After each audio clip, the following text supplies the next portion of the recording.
Mheshimiwa Naibu Spika, wizara inaendelea kutekeleza kampeni ya msaada wa kisheria ya Mama Samia Legal Aid Campaign. Tangu kuzinduliwa kwa kampeni hii tarehe 27 Aprili 2023, jumla ya mikoa 25 ya Tanzania bara imefikiwa na kampeni hii.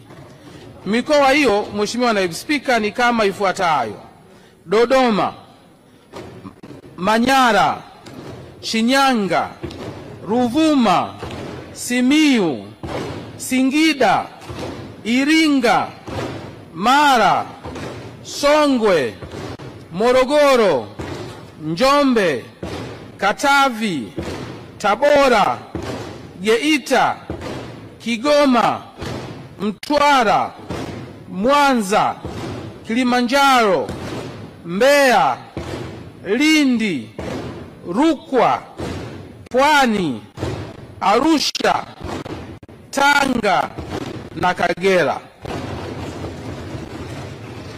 Ili kuhitimisha nchi nzima, kwa upande wa Tanzania bara, mkoa uliobaki ni mkoa wa Dar es Salaam, ambapo kampeni hii itatekelezwa mwanzoni mwa mwezi Juni 2025. Mheshimiwa Naibu Spika, kwa upande wa Tanzania Zanzibar, utekelezaji wa kampeni ya msaada wa kisheria ya Mama Samia umefanyika katika mikoa mitatu ambayo ni Kaskazini Pemba, Mjini Magharibi na Kaskazini Unguja. Aidha, mikoa ya Kusini Pemba na Kusini Unguja, kampeni inaendelea kutekelezwa sasa na itakamilika ndani ya mwezi huu wa 5.